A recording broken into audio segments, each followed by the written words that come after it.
Well, hello guys. It's been a while, and I always appreciate every time to welcome you to a brand new, episode. Whenever I get time to. So this one today is an interesting one. So I remember, like I think 2 3 months ago, I made a video on office politics. Well, and there was this friend of mine that we've known each other for a while. So while we were catching up today, I asked him like, how his work, because he recently the friend recently got a new job somewhere, and you guys know, with new jobs you have to adapt, you have to, like, learn a few things here and there, how things are conducted, either both work wise and the social aspect as well. So then, this friend of mine, there was a point that I noticed that he was kind of a little bit tense or stressed about something. So when I dug deeper, they told me that they are tired of the kind of politics is getting from the workplace that he is in right now. So then I became curious, and I was like, so how, like, what kind of office politics are you saying? Because there are kind of a variety, but all of these go down to the big umbrella, which is the office politics. So I had the story, of course, a long story, but then here is an insight that I shared with this friend regarding office politics. I remember I did a video just generally about office politics, their existence, and the role they play in the workplace.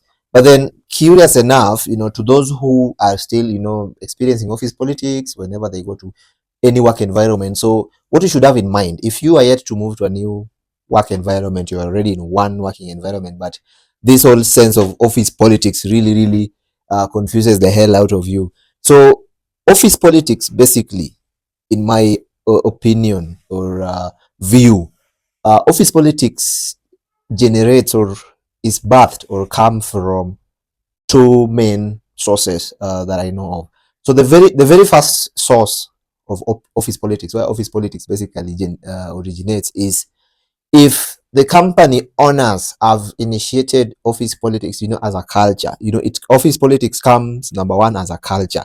This culture comes from the owners, because the owners would want to create an environment where they want to have control of everything. You compare the number of owners and the number of employees in a company. Definitely, hypothetically, employees have a bigger number than the owners. So sometimes the source of office politics is from a cultural side of the company since it was founded, because you find a case where the owners would develop a certain set of, bringing different controversies in how things are conducted in the company. It's more like a strategy. To those who know how to apply it well, it's more like a really, really good strategy. If you own a company, the employees will excuse me for this.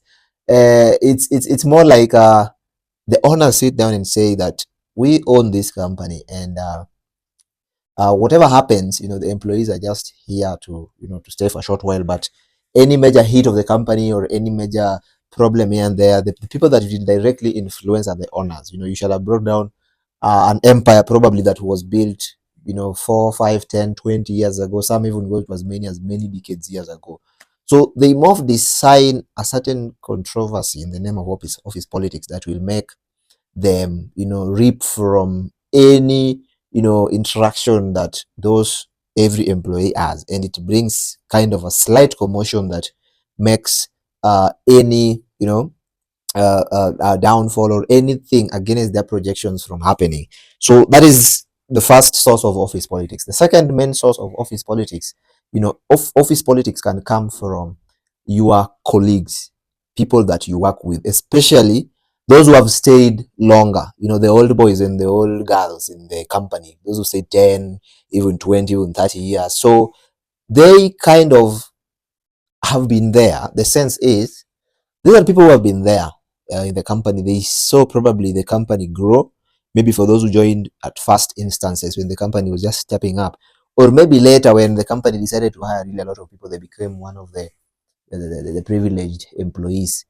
And these long-serving employees, what they normally fear is, fear of being, deauthoritated, like their roles and powers getting weighed down by any new coming employee. So they always want to create a lot of favors for themselves to be seen as pioneers of everything. around the workplace, to the point that if it was a company that has, hierarchies of promotions and stuff, so they know that you somewhere, a new employee is coming, probably they know you're more smarter than them, you're going to be more full of ideas than them, you're going to really have a lot of vigor and aggression in you. So what they do, this office politics they create, is to compromise the situations of any new employee passing them without them getting there first. So, and also they create it also to just have much more authority or power, even if you are in the same level or same office, basically. So it's usually a disruption of normalcy, especially as a new employee, because you came from a different company, say for instance, where it was all peaceful, people are there, mature, organized, the bosses are very organized, no office politics. Then you come to one office and you find that there's a lot of naysaying here and there, bad mouthing. This one says this new colleague you thought was gonna be your friend, then you tell them some things, they go behind your back and tell that person, and that person tells the other person. So it's become a chain of toxicity at the end of the day, to the point that it comes back to you and it hits you that if this happens, then all these things happen. So it gives you the reasoning that this is not a safe working place for you, especially if you are a light-hearted person, especially if you are somebody whose mental health, disruption is, close to zero. Like a small thing triggers or, destabilizes your mental situation, and it keeps on bothering you. And sometimes those who do not really have, much resilience would really get to, those who can't put up with a lot of stuff, depression kicks in, and at the end of the day, in worst cases, some people commit suicide. So the effect of office politics, now that I've mentioned where office politics generates or comes from, the effect of it is basically or mostly to the junior employees or newer employees, because you're good at what you do. You came from company A to company B. You came to this company maybe because you're looking for a higher salary or a good working environment, and so the expectations are always high. And then you get to an environment like this, and then a lot of this nonsense starts in the name of office politics. So to the junior employees who are so ambitious, it gets to demoralize you, number one. It gets to give you mixed emotions and mixed thoughts about companies and their reputation. You might get into a company, for instance, Safaricom. We all know outside here as spectators that Safaricom is a very, very robust company and so reputable, so profitable. All books favor, this so Safaricom company.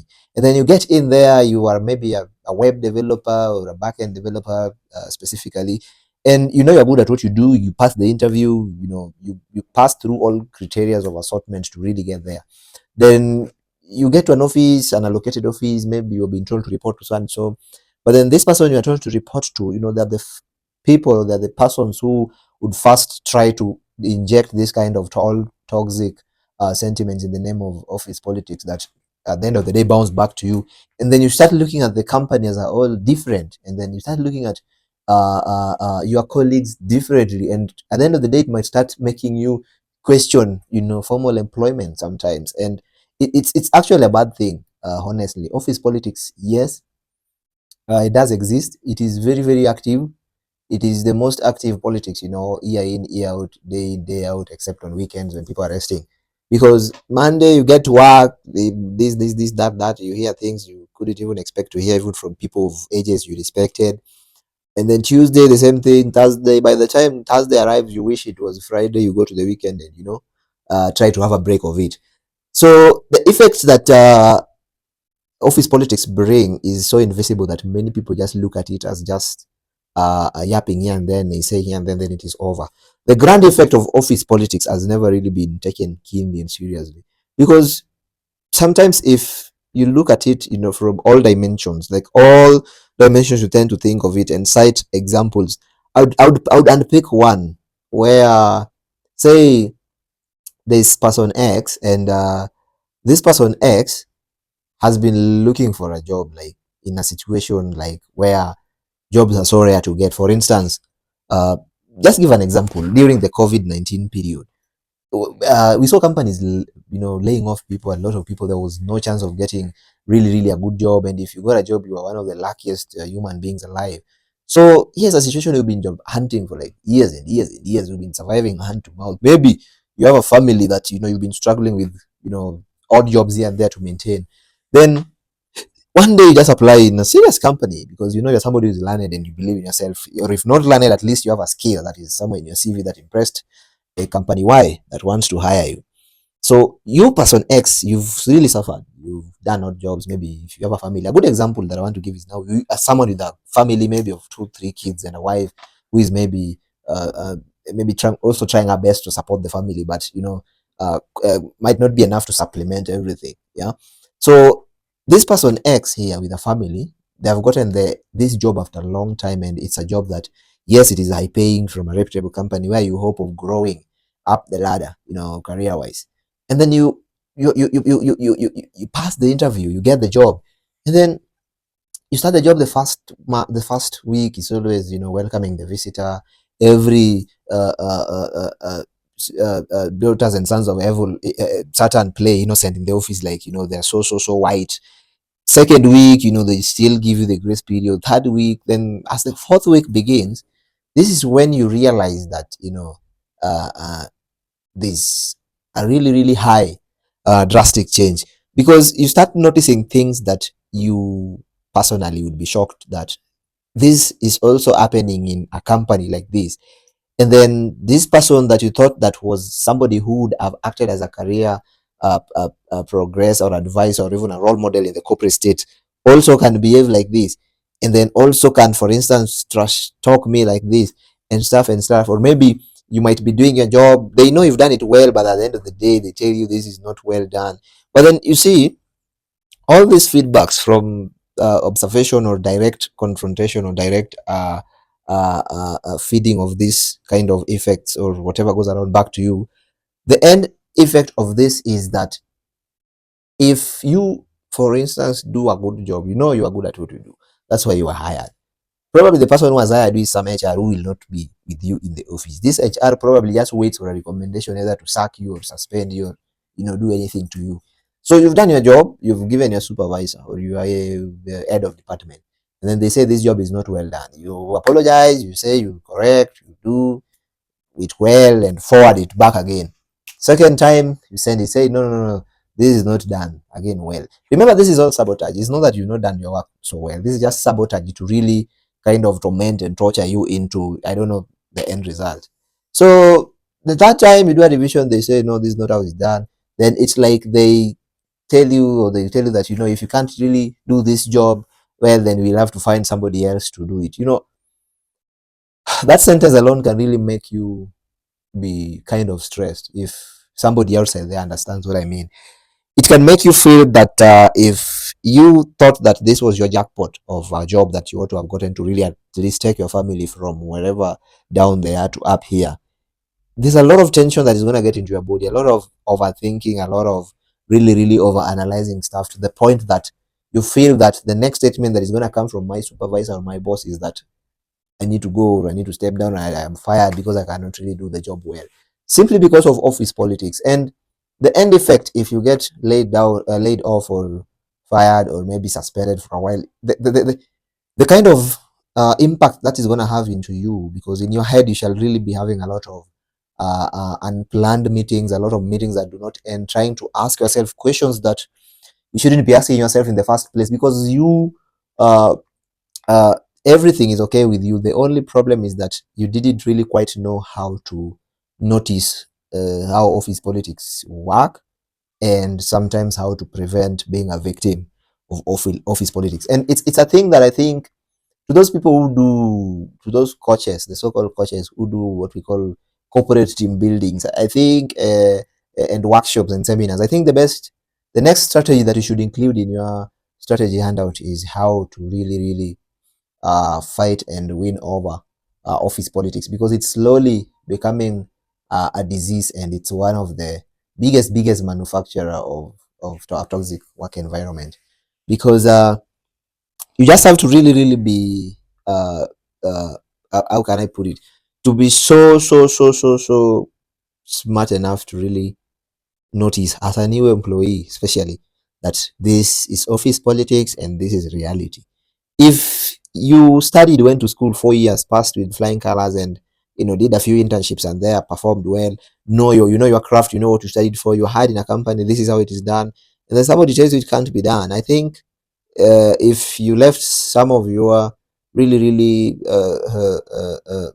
overworking part of the brain, I think you can really quickly write off that as a sect of office politics, because what you've done is what should be done. Then whoever is even telling you this is not right probably learned 30 years ago when you know uh, things advanced from what they think is the right thing, and that really needs a certain kind of brain. I'm not saying you who maybe is planning to go into a new work environment doesn't have a brain like that, but what I'm trying to really, really mean here is that you have to really analyze things at the point of contact, and sometimes you really need to act dumb at the same time, because I've also noticed that your reaction to office politics might affect you more than if you just stayed quiet and acted dumb. So, at the end of the day, there's always that good Samaritan in every company who will always brief you if you're lucky that this is what happens here. This is that guy who does this. Then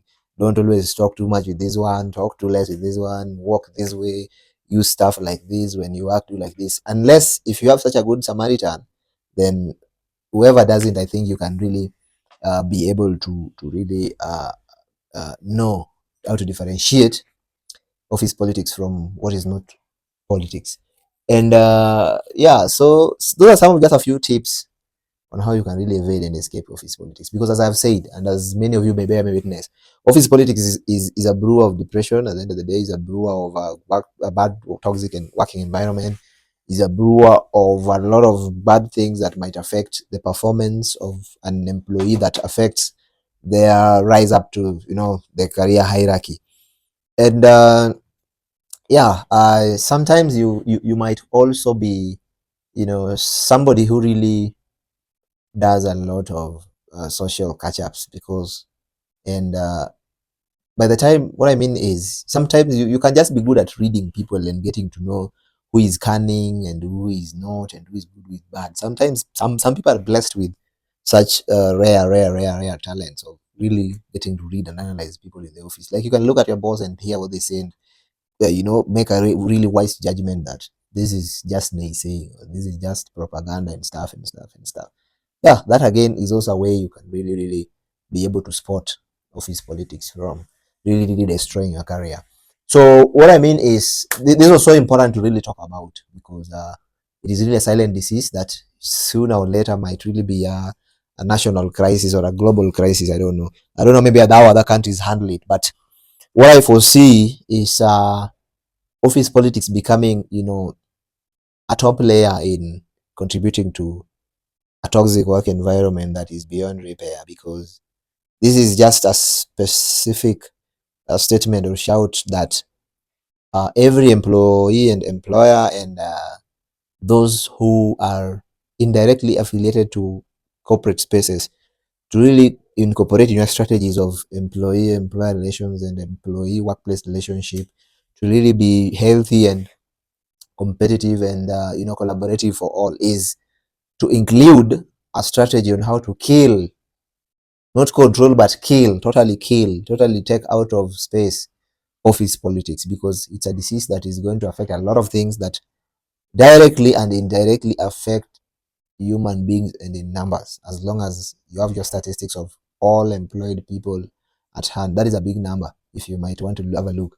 And you and I doesn't really wish for somebody fighting for a job to get a job for years, and then you get a job, and then office politics drags you back, and you're like, no, I'm not doing this again because of this and this and that, which is all office politics. So I would like urge those who are really passionate about helping people progress career wise, and those who are maybe opting to start companies and businesses and will employ people, just have the courage and the thrill and the aggression to pursue how you can help kill office politics, whenever you can, and you shall have really saved a lot of lives.